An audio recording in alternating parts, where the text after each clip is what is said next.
All right, hello and welcome. So in this video, we're going to be discussing some more decision-making models to kind of, build our ministries and build your ministry, Pastor Karen, in a way that is going to get the most fruit for the least amount of work. And that is not to say that it's, some kind of silver bullet. It's just going to minimize the necessary effort. It's what do we say? It's just using natural revelation to our advantage as opposed to trying to fight it, but it's still going to be hard work. Um, so before we get into this, I just want to make sure that I said in prior weeks, I've been really just putting a lot of thought into this because what do you want to say? The verse in scripture, and I never know exactly where it is, but basically the man is preaching Jesus' name, and the disciples are like, hey, that guy is uh, you know, speaking through your authority and sharing your word, but you don't know him. And he said, oh, just leave him be because, yeah, he doesn't know me. And yes, he's not one of us, but if he's speaking truth, then good for him. And it helps us. But we don't want to do a whole bunch of work and then show up to heaven and it's Lord, Lord, I don't know you. That's the consequence on the you did all the work in your own power and used all the rules to your advantage, but you didn't actually do it with God. So that's obviously a very large downside. So when we're talking about this balance between the miraculous and the natural, I think the first kind of decision-making model is, okay, God, are you telling me to do this? And I'm 100% confident you're telling me to do whatever it is, and it makes no sense.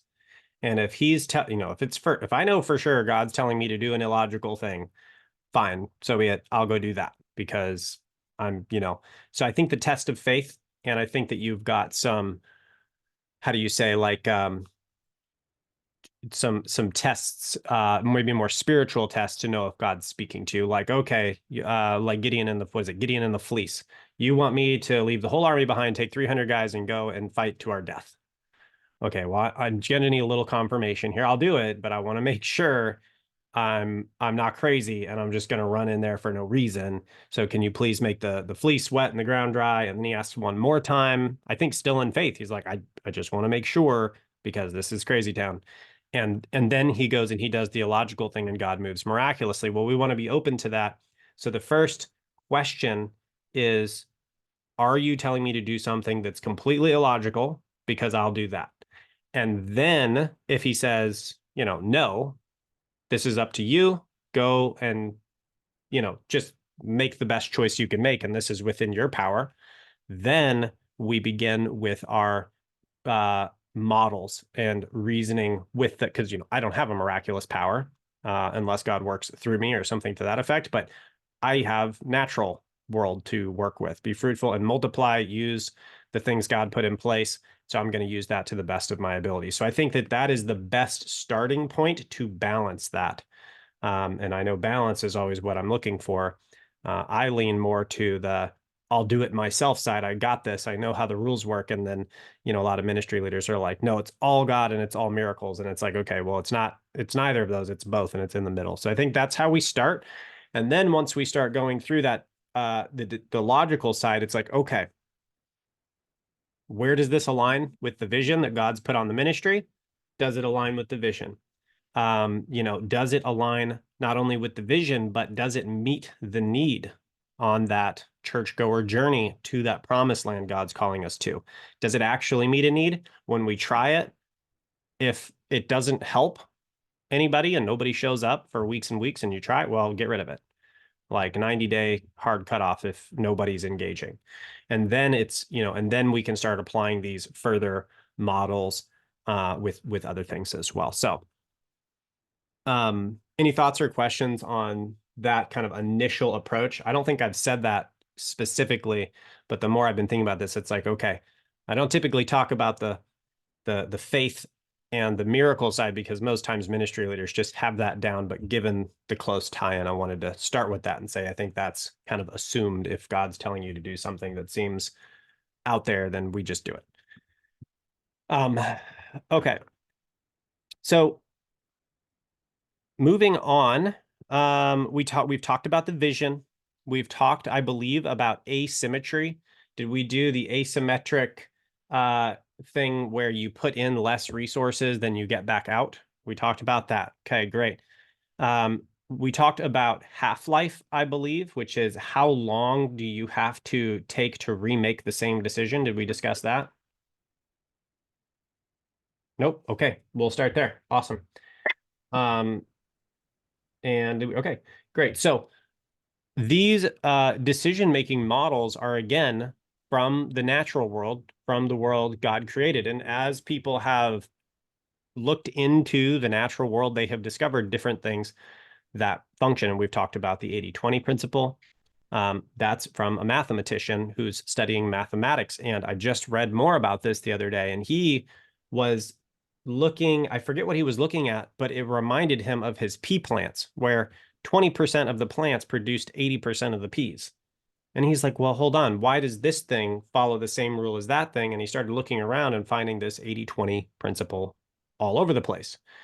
And so that's where that came from. So he's just discovering rules that are just in the creation God put in place. So half-life comes from chemistry. We don't have to know anything about chemistry except for how something degrades. So let's say we hear this a lot in what do you want to say, archaeology or paleontology, is the half-life of carbon-14. This is how they carbon date dinosaur bones. And so carbon-14, I believe, and again, I'm not a chemistry person, but I believe is about 7,000 years. So if you have, and I'm just going to use, measures we understand, if you have a pound of carbon-14 that's supposed to be in this bone over 7,000 years, it will degrade to a half a pound. Now, obviously, they're looking at much smaller scales than that. However, they have a assumption of about how much carbon-14 is supposed to be in a layer of the ground, and then depending on how many times it is halved, will tell you how old it is. That's the theory anyway. And so the same thing is true with our decisions. Our decisions degrade over time. And so one of the questions, if you want to be like, just, this is one of my favorites. I heard this and I was like, that makes so much sense.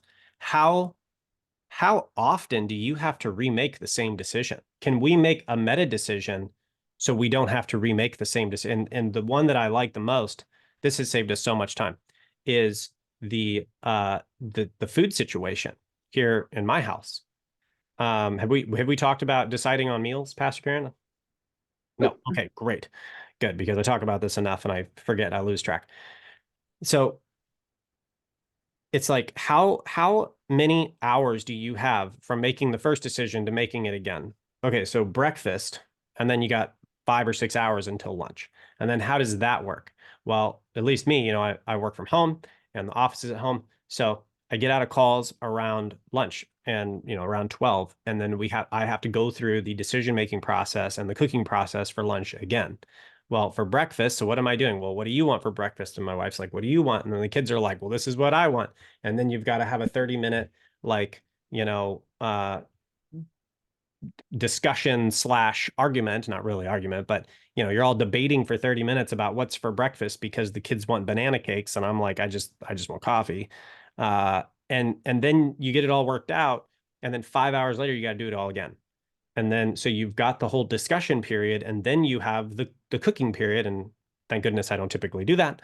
However, so you've got at least 20 minutes of discussion, 30, 40 minutes of cooking, and that's 3 times a day, every 5 hours. Well, how do we minimize that as much as possible? Well, number one, we could just decide in advance for every meal what is going to be cooked and eaten. So for me, the kids have like 3 options. They pick an option in the morning, and my wife, obviously, she's doing that. I just have coffee. So I have coffee in the morning. I prefer coffee in the morning personally because I feel like food really weighs me down and I can go real fast on coffee for quite a while. Then I have the same thing for lunch every day. The kids are at school and my wife and I both have a chicken Caesar salad, or maybe with like some beef in it or something. And that's it. So whichever one she picks, that's what we eat. And it's very light.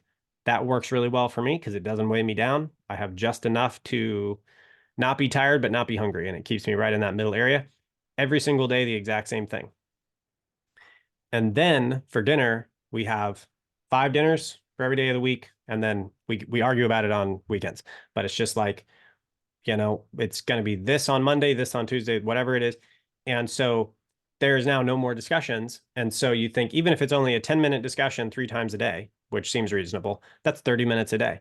That's, 3 times 5 is 15. That's 150 minutes a week. That's 2.5 hours that you just got back by just saying, we're not going to make the decision in the moment. We're going to pre-make the decision, and it's set up and it's done. Now, once the decision is pre-made, that also compounds into the actual cooking of the food. You already can have everything ready every day. There's no question about what's cooking, so you don't have to, you can just have certain things more prepared. And then beyond that, and this was the huge one, Pastor Karen, one of the things we were trying to figure out with groceries. Here on Oahu, it's a whole day to do groceries, and I'm sure that's the case for a lot of people. But with the 2 kids and then going into town, and that's like there's a whole traffic mess there and lines out the doors. This is a nightmare. We're spending 1/7 of our life. Sunday is church and then grocery day. How long does it take for this action or decision to degrade? Well, exactly 7 days, then we have to go and do it again. So how do we optimize this? And we're looking and it occurred to me, it's like, well, could we have them delivered? But it was like, well, that's probably really expensive.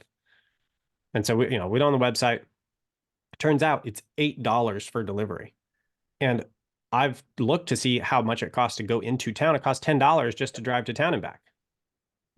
And we're like, well, what's the catch? There's no catch. You save your order and they deliver it for $8. So $8 saved us money in gas, and it saved us an entire day of the week. That's 52 days a year that we're not shopping, just because we were looking at how to increase the half-life of a decision. And so that not only saved the day in regard to going shopping, but my wife was shopping online and like preparing the cart for pickup. Well, you don't have to do that anymore because now the cart's saved. And so when you say, how can I extend the half-life of these decisions? You can just save an immense amount of time.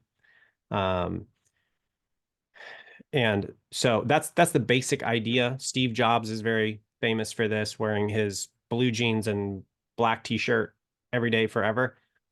When you're making a lot of decisions and you're making decisions on a high level, decisions are sacrifice, decisions are suffering, you're cutting things off. It wears you out, and it comes down to a point where you don't want to make little decisions between the red shirt and this was something that really started with me when I started doing a lot of filming, because I was like, I don't care what the clothes are. It never bothered me. But now that I'm going to be, seen on camera and they're going to be rewatched by, who knows who. Okay, well, I should at least not look like a goof. And I'm just very confident that a black shirt is acceptable. So I just got packs of black shirts, and I just grab one and I'm good to go. So same kind of idea. I don't have to spend a couple minutes every day wondering if my shirt matches my hat, matches whatever. Like it doesn't matter anymore, and I'm immediately moving. Any questions about the half-life principle? No, makes sense. Awesome. Okay, well, we will keep going then. Batching, have we discussed batching? We did. Yeah. Okay. I moved things around, so I'm a little out of order. We also discussed the locus of control, which is from psychology, which Yep. is never allocate resources to anything you don't control. Because when we put our time, attention, energy into things that we have no power over, it just makes us anxious. Watching the news, I kind of pay attention to politics, but I'm not super invested. I'm not watching every day to see everything. There's nothing I can do about it. I'm going to put my resources into the things that I can actually at least influence. So we talked about that. Okay, now have we talked about And let me say this before we move on to second order consequences, but I want to talk about batching because Michael, who is in this call, I was in a call. So obviously my team, we do a lot of blogs. Michael, you, if I understand correctly, you're doing what, 250,000 words a month right now? Yeah. So one of his clients has an order in for 250,000 words a month. And another gentleman, Zach, who is in a lot of our calls outside of this call, he also has a client that's asking for 250,000 words a month. And so we all kind of work relatively closely and help each other optimize. And we have noticed that Michael is doing all the work inside of like a week. And it's like, what, this is a month's worth of work. How are you doing this in a week? And Michael, what was your answer? How are you doing that so efficiently? Batching. Yeah, he's batching it together. And what you said was instead of having ChatGPT write the article and then editing the article and then posting that article for the client to the delivery, however you deliver it, what you're doing is you're just spending 4 hours every morning, early in the morning where you're most efficient, and you're just writing article, writing. So you're just in the flow of the writing, and then later, once all the 250,000 words are written, you go through and you format, and then you go through and you post them all. So you actually batch the tasks in 3 steps and do only that one step until it's done. And that saves you the time of switching over to writing and then switching over into formatting mode. And then doing that hundreds of times, it's just writing and then formatting. Is that right? Yeah. So yeah, there you go. And that's a great example. I heard that and I was like, why didn't I think about that? That's super. That makes perfect sense. And so I'm going to recommend that to one of our team members who's also writing about the same amount for clients. So that's awesome. Yeah, very, very good use of that tool. So coming into second order consequences. So with second order consequences, let's see. I want to see if I have a Canva image of this because I think I do. And this maybe will help to visualize while we explore it. Let me see here. There we go. Okay. So this is very closely related to strategy. And I am going to get one thing and we will be elements. There we go. Okay, great. And we're going to bring position to front. Okay, share my screen. This is very closely related to strategy. And this is a very uncommon way of thinking. Karen, have you played chess? Okay. And have you played chess enough to play more than one move in advance? You're like, well, if I move the piece, then okay, so you know what I'm talking about. Okay, so this is second order thinking. What most people do is they think in the first order of consequences. So for example, you're at the store and you're looking at the TV on the shelf and you're like, well, do I want the TV? And they consider the consequences, the first order consequences of purchasing the TV, which is, well, it's going to cost about $1,000 and I'll have a TV. And that is the depth. And so that is the question of, should I sacrifice this pawn? Should I move it forward and then let it die? Well, no, because why would you want to lose a piece? The goal is to not lose pieces. That's how you win, right? Wrong. So we don't want to just consider the first order. We want to consider, as far as we're capable of reasoning, and it gets extraordinarily difficult, further into the logical consequences than just that first move. Now, as you project consequences into the future, your margin of error is going to increase because, we can consider cause and effect, but the more times you say, well, then this will affect this and this will affect this, the more, other circumstances come in that you just can't plan for. So the way in which you create strategy, and this is very closely related to strategy, which is why we're referencing chess, is to understand two things, because all of the factors, barring God working miraculously, or I guess the enemy working in a not good, miraculous way, come from two sources. And one is the world, and the other is people. So the world operates on rules and principles that God put in place, and people, obviously make choices, but they are also influenced by psychological rules and principles. We all have the same emotions. There's nothing new under the sun. So if we understand those two things really well, how the world works, which Michael, that book, The 33 Strategies of War, is essentially these two things. And actually, I think I got this from that book, which is you strategize by understanding the world and the rules that function there, and then people and the rules that function there. So if I buy this TV, what will happen with the world and with other people or myself as a person? So then considering those two factors, we can start projecting into the future what might happen in the second order consequence. Okay, well, I'm going to buy the TV, I lose $1,000 and I get a TV. Well, then what happens? Well, then the second order happens, and at least in the United States, the average watch time of screens and TVs is 4 hours a day. So yeah, you buy the big TV, you lose $1,000, but then you also lose 4 hours per day. Okay, well, you don't really plan on that, but when you buy a TV, you can't spend $1,000. What will happen psychologically? I'm going to spend $1,000, but I'm not really going to watch it that much because that wouldn't be prudent. That wouldn't be a good use of my time. No, you're going to feel guilty. I spent $1,000 and I don't even use this thing. So what are you going to do? You're going to use it.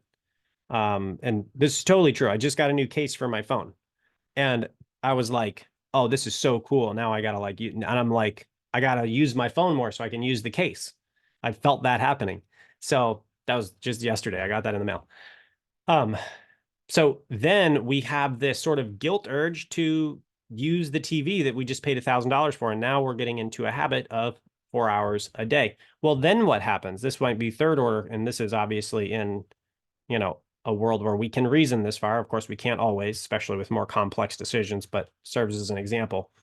So third order consequence is you're watching 4 hours a day, you got less energy because you're not moving around, you're gaining weight, and your health is decreasing because now you're just sitting around all of the time. And of course, this happens to a ton of people.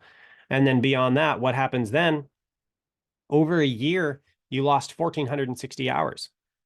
Well, someone, like, for example, my mentor doesn't even have a TV in his house.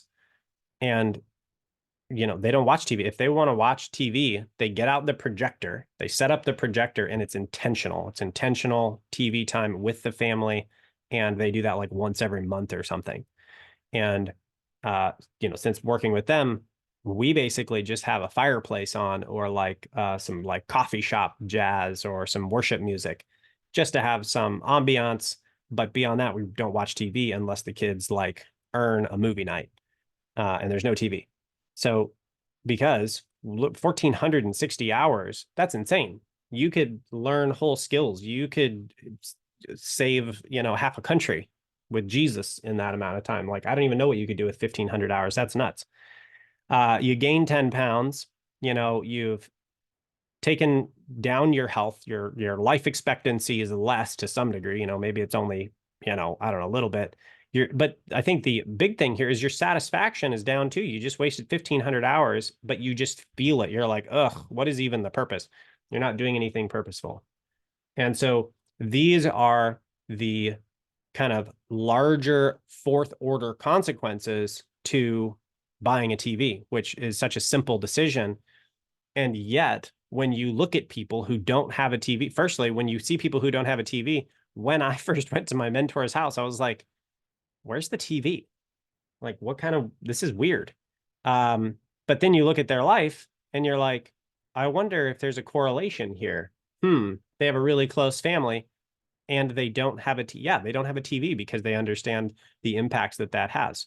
And they chose not to have it. And then interestingly, the other people in that sort of church group, because it's like a Sunday night house church after morning church, and other people in that group have decided to try giving up the TV. And I was just talking to one guy last night named Wes. They gave up the TV a month and a half ago. And they're like, our family's so close. This is crazy. We actually spend time together now.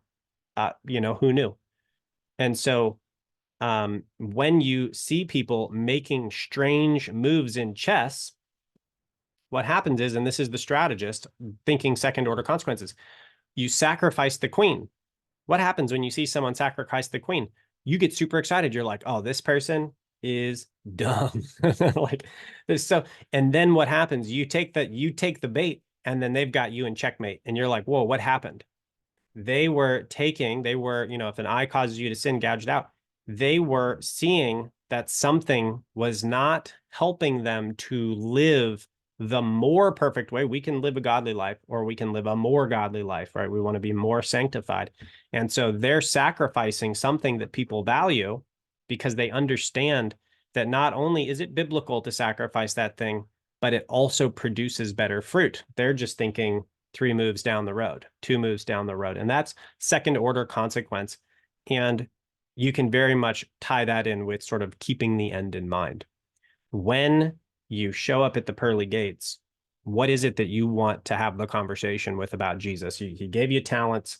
How do you want that conversation to go? Well, I want to say, you gave me X amount of talents. Here's X amount more. I don't want to be the plant that buried what do you want to say, buried the gifts. I want to be the one that says, no, here, I've produced 130, 60 or 30 times what you sowed into me. And so when you think that way, then you have to think from the end, and you don't think about, I don't care about the TV. It doesn't matter when you're thinking about the end, because I'm making my decisions in line with the end. Example of this, I had someone telling me the other day who's got a lot of love this person. They're great. And they also have a very difficult time doing anything worthwhile because there's always an excuse. And I was explaining to them that I just got diagnosed with some kind of, just ironically and hilariously, some kind of sclerosis of my jawbone, where it's like muscular skeletal I don't even know what it's called. But anyway, I was having a lot of pain. And basically the cartilage in my jawbone is slowly being worn away, and the bones are rubbing together, and it's not cool. And so I went and saw a doctor, and basically they're like, it's going to get worse over time. You need to make sure you're working on your posture, whatever, do a couple things and talk less, you know? And it's like, oh, okay, well, here's my big excuse. Oh God, I couldn't really do all the things you wanted to because my jaw hurt. And it's like, obviously God doesn't want you to like hurt yourself. And at the same time, I know what he's called me to do. So I'm also not going to make excuses about it, because not talking and not being able to endure any pain is like, like I've got something to do. And so to the degree that, and I think you just kind of work some of these things out with God. I don't think he wants you to be like excruciating pain, but at the same time, sorry, I'm ringing. You've got to be willing to endure something if he's calling you to go to a place. So if I know for sure God is calling me to talk and I have to do my job, and I also know for sure that it's going to hurt, then I'm either going to do it and it's going to hurt, or I'm just not going to do it. And then I'm going to have to explain that to him. And, I don't see Jesus doing that. He's like, well, I know you wanted me to like save these people, but it was going to hurt a little bit. So I didn't do it. No thanks. And so, some people, like the person I was talking to, was like, oh yeah, you should definitely cut your hours and you should do all this stuff. And I'm like, no, but you missed it. Like, it doesn't matter if it hurts. If it's going to hurt and I have to do it, then I'm going to do it and I'm going to be all right. So that is first order consequences. They think I'm crazy because I'm going to talk through a little bit of jaw pain. And I think they're crazy because they're sitting around doing nothing with their life, and they know what they're supposed to be doing. They know what God's calling them to do, but they have, all of these, what they believe to be real problems that are supposedly stopping them. And it's really not an excuse. So that's thinking in regard to first, second, third, whatever order consequence you can logically reason to. Any thoughts or questions on that one, Pastor Karen? No, yeah, very clear. Awesome. Okay, so let's move on from that. That is that one. Let me pull up our next stop here. Okay, first principles thinking. Have we talked about that one, and have you heard about that one? No. Okay.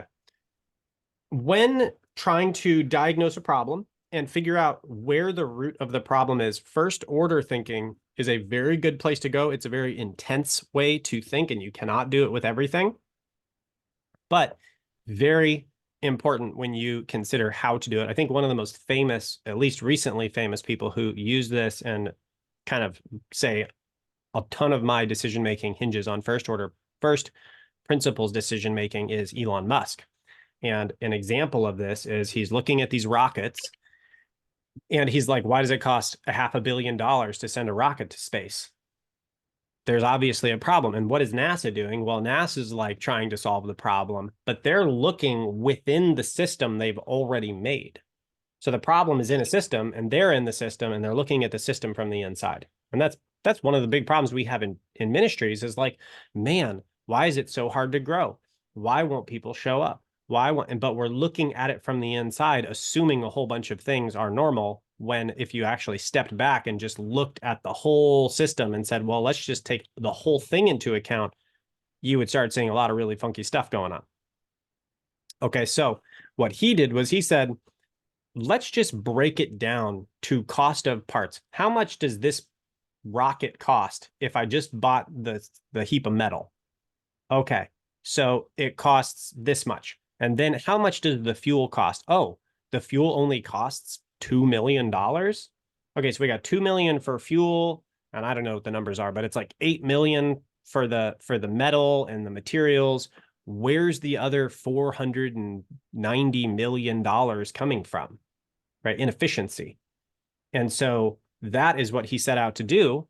And he's like, yeah, I'll make a rocket and we'll launch them for 10 million. And people are laughing at him. Ha ha ha. It's hilarious because everybody knows they cost $500 million. And what does he do now? He launches rockets, the least expensive in the entire world, because he broke it down to first principles. And first principle is when you cannot reason any further down. It is like, for example, a first principle of material would be the atom, and I guess you can't break that down now, but at least from chemistry perspective, you have an atom of gold, that's the smallest piece of gold. So if you were going to try to figure out how to build the most efficiently gold thing, you would ultimately build in single atoms, So in terms of like a rocket, well, you've got metal, you've got fuel, you've got very basic components. Okay, so how do you put those together in the most efficient way? So he starts from the first elements and then recompiles them. Coming around to ministry, when we're talking about ministry, it's very relational.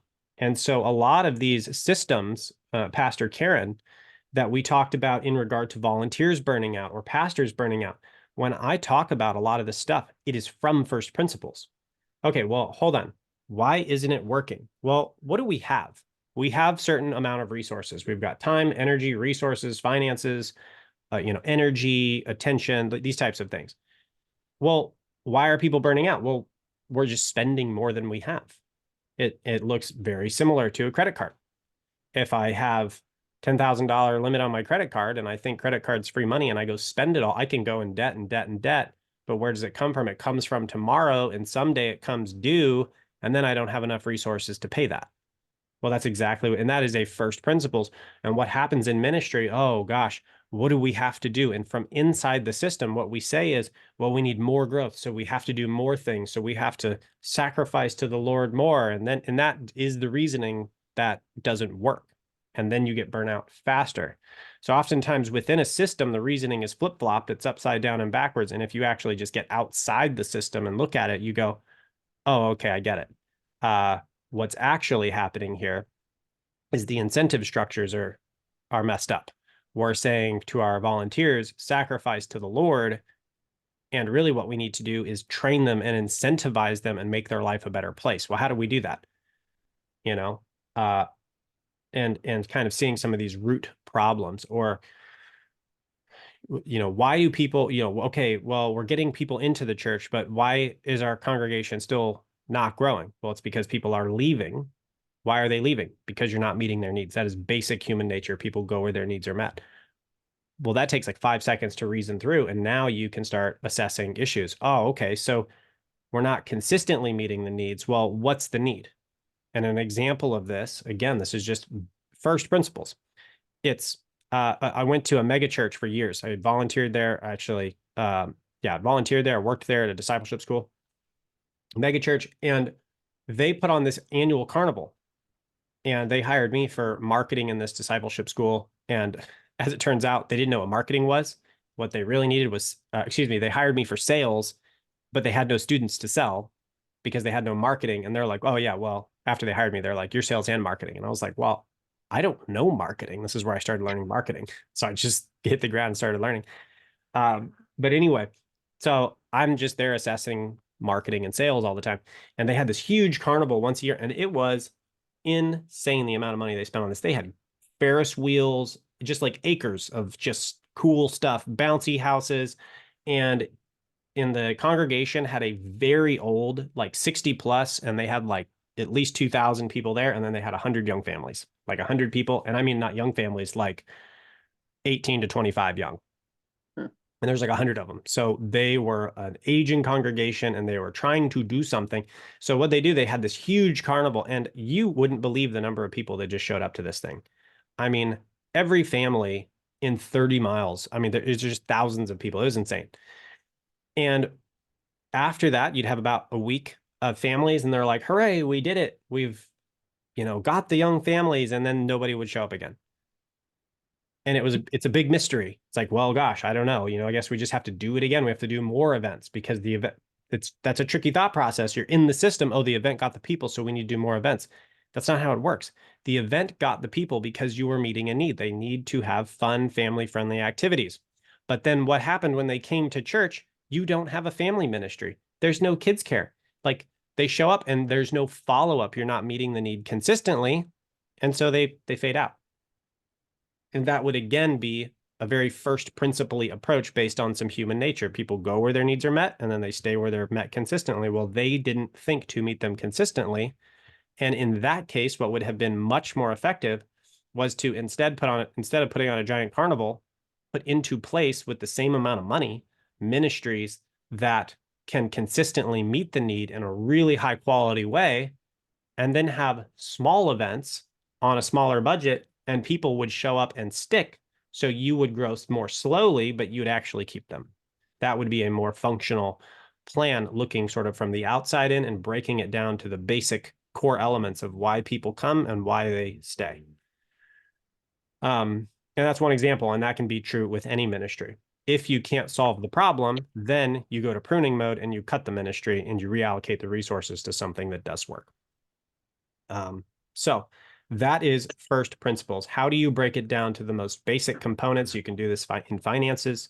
You can do this, in any particular area. Any questions on first principles thinking?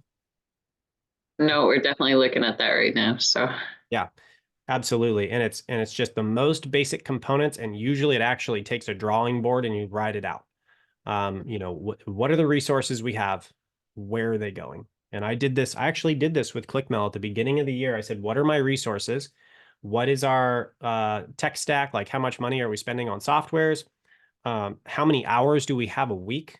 And what are the specialties of our team members here? And then I went through, this is actually useful, I think. I went through and I prioritized because I love growth. I'm super passionate about focusing on the things that grow the business. And one of the issues is we've got a couple little holes on the inside where, like, for example, someone for conversion tracking, that's super technical. We'll get into it at some point here, but how to track these banners, how to track client. We have Christian schools we work with, how to track every little thing that's going on so we can then make the decisions. Well, that takes a lot of time. It's super technical and it's detailed, and it's like, I can do it, and I also really hate doing it. And so I would really rather focus on the growth. Well, how do you grow? Well, this is your inversion mental model. If you want to grow, the first thing to do is don't lose what you already have. And so at the beginning of the year, I'm like, okay, I'm going to double down here. I'm going to reprioritize all that stuff that I don't like doing that is probably the most important thing. And so instead of focusing on all the core stuff, I said, okay, here's what I'm going to do. I'm going to focus, number one, on hiring someone that's really good at all this tracking stuff so it can get me out of it and it gets done properly. And awesome news, just got Neil, who's super good. He's been with Google doing it for like 6 or 7 years. So he's awesome. And so prioritizing those things first. So, okay, so I've got budget for Neil. So Neil's in place. He's got tasks. And then what? Well, we've got 3 different interns, and training is now taking a lot of my time. And one of our interns has been around for 7 months. She's very gifted. And so what am I doing? I'm handing off real world projects to her. She's doing a web design for her portfolio. She's designing an entire website for a client, and she's now training the team. So I'm training her how to train. And now she's a team manager or like a team lead. I don't know what we'll call it, but she's going to have even more credentials. She's taking some design for one of our Salvation Army clients, and I'm reviewing her design. And now she's going to be able to say, yeah, I was over with ClickMail. I worked on a Salvation Army account. I built for the Salvation Army. And it's like, she's really good, and she's never done this, and she's going to have awesome credentials. And I am now removing myself from the work. And so, then it's okay, well, I've got this other guy, he's going to build the course platform. So I built a training and filmed it on how to build courses.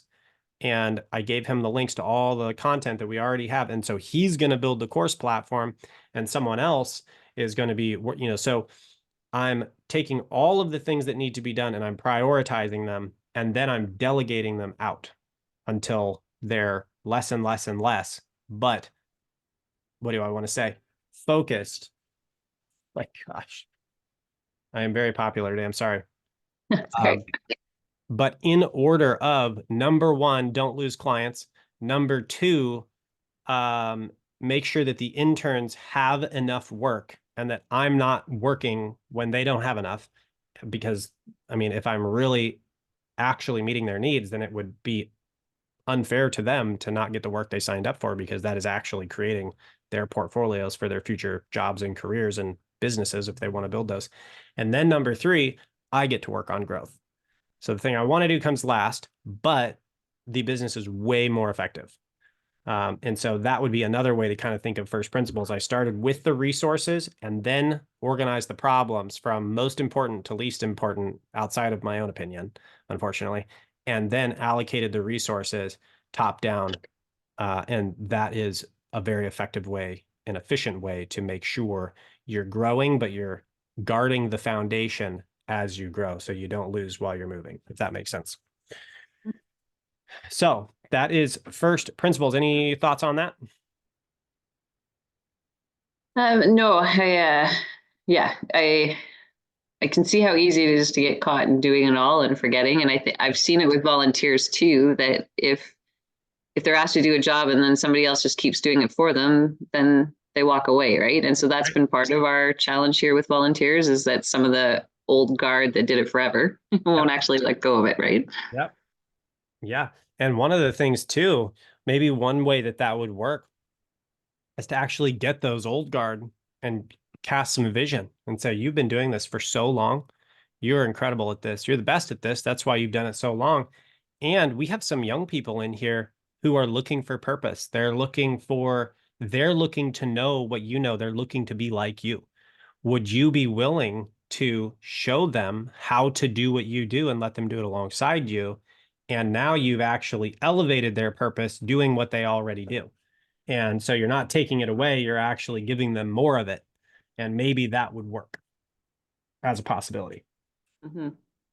And that's as opposed to, I don't like volunteering, because volunteering, I don't like, how would I say this? I don't dislike the act of volunteering. I don't like the concept of volunteering, because what it says is, I'm going to take this from you and give it to someone who it matters more for. And really what it should be is discipleship, which is you're going to invest into the ministry and it's going to come back around to you and it's going to grow you. That's how we set up the internship program here. It's just a discipleship program. They come in, most of them are very entrepreneurial and they just want to learn how to be me. So to the degree that I can teach them that, I'm going to teach them as effectively as I can. Well, in a ministry, how does that work? Oh, you want to be more like Jesus. If they're volunteering, they want to be like Pastor Karen. They want to be like the people who run the church. That's why they're volunteering. Okay, well, go ahead, do this position for a while, learn it, bring it into your character, and then what? Well, then you're really good at it. And we have other people who need to learn it. So why don't you teach other people how to do it? And then they're teaching people how to do that. And now they're ready to do something else and then teach people how to do that. And what you realize is at some point when someone's able to teach the door skills, greeting at the door, and they're able to teach the the communion, how to do the communion and take the tithes and offerings, and then they're able to teach the after cleanup. You literally have someone who can manage the whole ministry. And that's when you say, I want you to run all of the stuff. You run all the trainers. And now they're more and more and more capable. And that's what I'm doing with our intern, Sophie, who's awesome. And she's now training the other interns. And so I have an intern training interns. All of them are developing their skill set, and I will gladly give references for the amount of time in there and say, I literally told her, download a thing, an image to capture all of your web design gigs. So you can include that in your portfolio. You're tracking your hours. Like, you're going to turn around and you're going to have some crazy cool references and you're going to be ready to go. But I have interns managing interns, and they're all just basically discipling. And it's here's how to build. And the cool thing is, Michael, who just left, he was in the internship program for a year. It's only 6 months, but a lot of people stay like way longer, because the longer they're here, the more I just stack on them and they've got more experience. And so we were having a conversation last hour, and it's like, well, why don't you go to a local ministry and just do an internship program like I did? And he's like, oh, I never thought about that. Like, these kids in Kenya are going to want to know skills to work from home. Like, what are the other options there? You know, he's for being in Kenya, he's doing extremely well. And it's like, you are who they want to be. You're a godly guy and you're doing very well online. Go and get them and say, I will teach you how to be me. And all you got to do is show up and do the work I tell you to do. And you can start an internship program and you can grow your businesses faster. And so that makes sense to him. And anyway, I'm getting off topic. I'm getting all excited here. So we'll move on. I forget what you were mentioning. Was there something specific you'd asked? No, it was just about the volunteers and Yeah. what we're doing. So that's what it led to. Elevate them, give them more, call them to a higher purpose. You've been doing this so good for so long, but we got other people who want to learn. Why don't you train them? Why don't you be the one to teach them? Because you've got the wisdom and the experience, and that's that might work. Okay, so we talked about bottlenecks last week. No. Okay, so bottleneck is pretty simple. When you have a system, and this has to do with maybe more of like systems theory, which is how a system functions, it's exactly what you would think it is. It's like an old glass Coca-Cola bottle. If you shake that thing up and then you pop the top off, it can only come out as fast as the thinnest part of the neck of the can or the bottle. Well, we have that in every system. So for example, here in ClickMill, the bottleneck, and I already referenced this, a lot of times these overlap and it's very clear where you need to start with your problem solving. The bottleneck was our conversion tracker. We've got interns that can build web pages. We've got them that can build websites and landing pages and Google Ads accounts and everything else. And all that's super easy. I can have that down in a week or two for a new client. But the conversion tracking is a very technical skill, usually that someone's only going to be able to do if they've got like years of experience. So that part I do hire out. And frankly, it's not really something I even want to train because I wouldn't really consider myself an expert in it. And so this is a bottleneck, and it's like pulling teeth to try to get this stuff set up. And it is the biggest drain on my time. So in regard to 80/20, it is very important that it gets done, but it also takes up 80% of my time. So I have not only a bottleneck, but a huge time sink for me personally. And so that just tells you right there, that's like the crux. The most important thing I can do in the new year is permanently solve this. So I've got this guy, I interviewed just a ton of people, and I got this guy. And then the next thing he's going to do, as soon as he clears the bottleneck, is he's going to film how he sets it all up. So not only can it be trained in the future, but I don't have to not know how to do it myself because I'm figuring this out. Well, he's just really good at it. So, okay, Neil, film your whole process, because goodness forbid something happened to you, I'm not just, high and dry here and totally out of luck again, because I've literally been trying to solve this problem for like 2.5 years. I get someone and they're inconsistent, or I get someone who says they can do it and it seems like they can and then they can't. And it's a nightmare. So solve that bottleneck is number one priority, because as soon as that is done, the client churn is going to go down. The ability to scale is going to go way up, because it's all done. It's all that is the bottleneck that's figured out, if that makes sense. Mhm. Cool. Okay. So that is bottlenecks. Okay. So the next is what is called a margin of safety. So when assessing risks, okay, so first thing, risk, generally speaking, ministry leaders are, I would say we, but I've been out of it long enough that I wouldn't say we, marketplace ministry, I guess. But ministry leaders are a very interesting bunch, because they're high performance, they're very dedicated, they work super hard, because they're working for the kingdom. They know what the end is, and they're very focused on that. But we also work in a frame of mind, I would say, that is not that does not cater to a high performance lifestyle. And what I mean by that is, we have a high performance lifestyle, like we run a business, because that's what you're doing when you run a church. It's not a business, but you're running an organization, and it's usually not a big one. So you don't have tons of cash. And if you make mistakes, it doesn't have an effect, right? You're running something and it's got to be fairly lean. But what do we learn in school? We learn in college how to do everything exactly correct. We learn perfectionism. We learn exactitude of thought and execution, and don't do anything. Don't turn in that paper until it's perfect. And then we take that into ministry and it doesn't work. And that is just such a huge problem. Well, one of the things when we run a very efficient ministry and at a growth oriented ministry is you have to learn risk is actually a really good thing. But unfortunately, a lot of ministry leaders see risk in this perfectionistic light. It is either super risky or it's super safe. And that's not true. There's a range of risk, and you want to assess risk and you want to take risk. Craig Groeschel, who is a Life Church, he's got a book titled It, and great book on church growth. But he talks about risk. He has an MBA and master's in business, and he's got dozens and dozens of churches at this point. But he says, I want to try new things. I want to take as much risk as we can. And if that new thing doesn't work in 90 days, we cut it and we try another thing, and we only keep the things that are very, very effective. If it's not effective, people don't want it. I mean, it was like reading myself if I was a pastor. It was really weird. It was like, this is great. Maybe I'll reach out one day. Anyway, we want to assess risk. And one of the ways we assess what type of risk is acceptable is by assessing what is called margin of safety. And this is a term from investing. And margin of safety is, at what price am I buying it?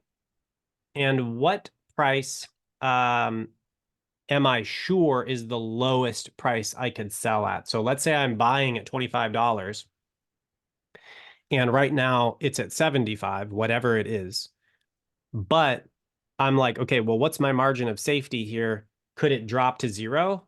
Because if that's the case, I'm not going to buy it, because I could lose all of my initial investment. So what's the margin of safety? Well, the very lowest I think it could go is $50.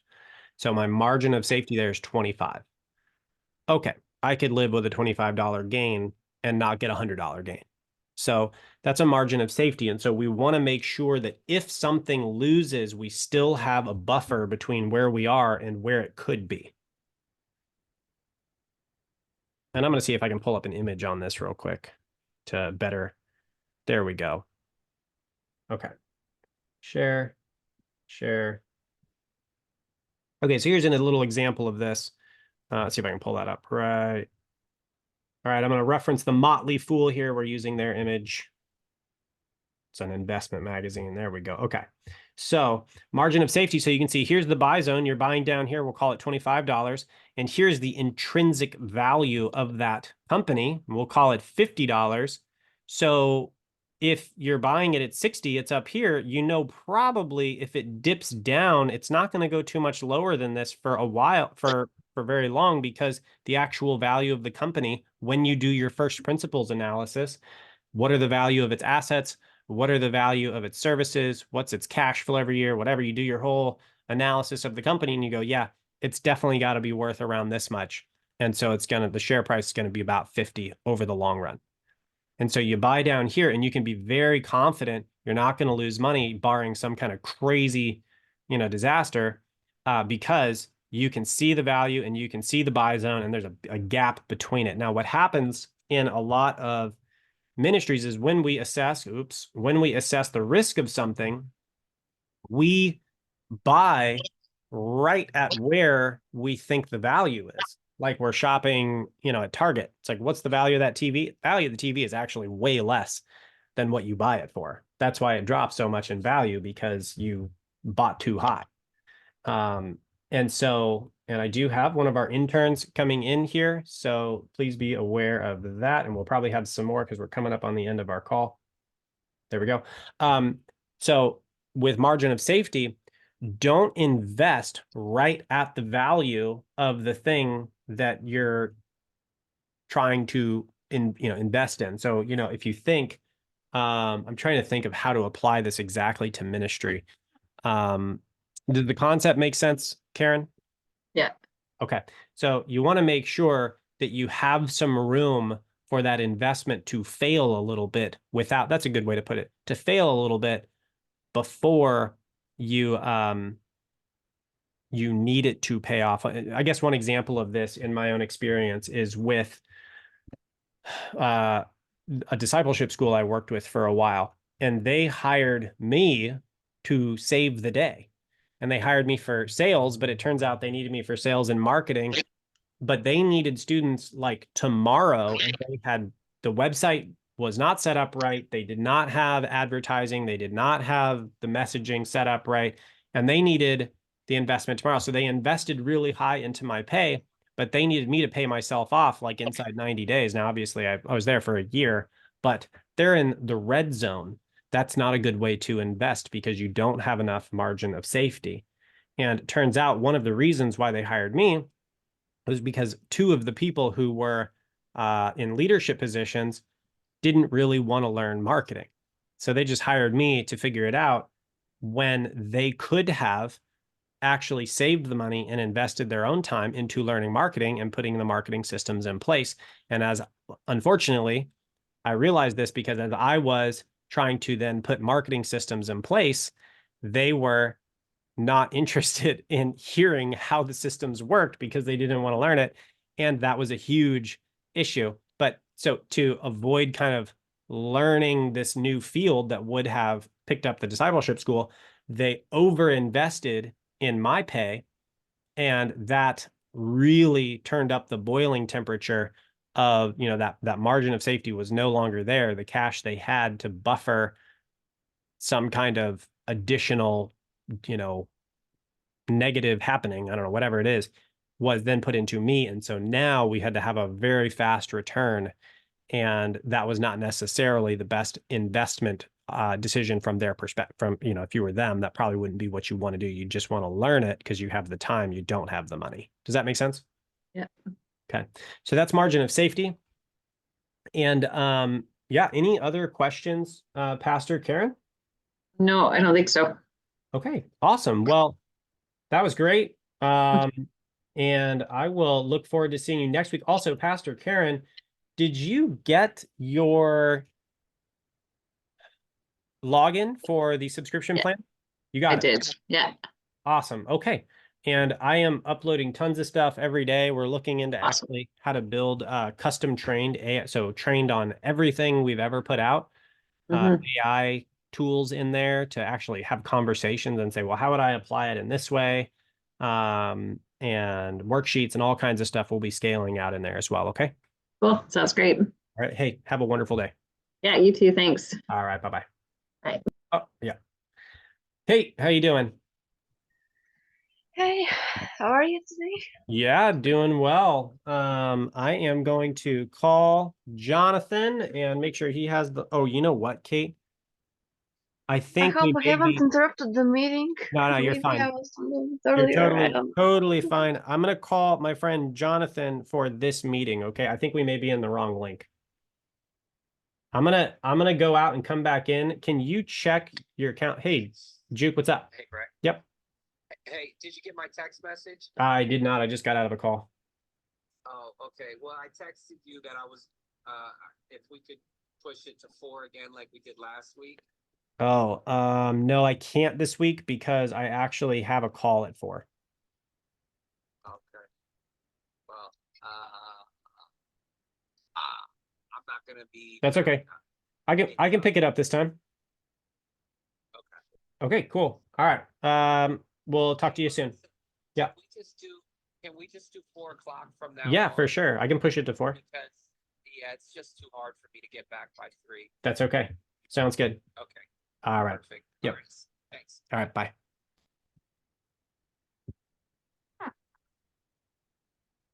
Okay, Kate, I'm going to drop a link in here and we're going to move over to this link because I'm not sure if we're in the right one. Just let me know.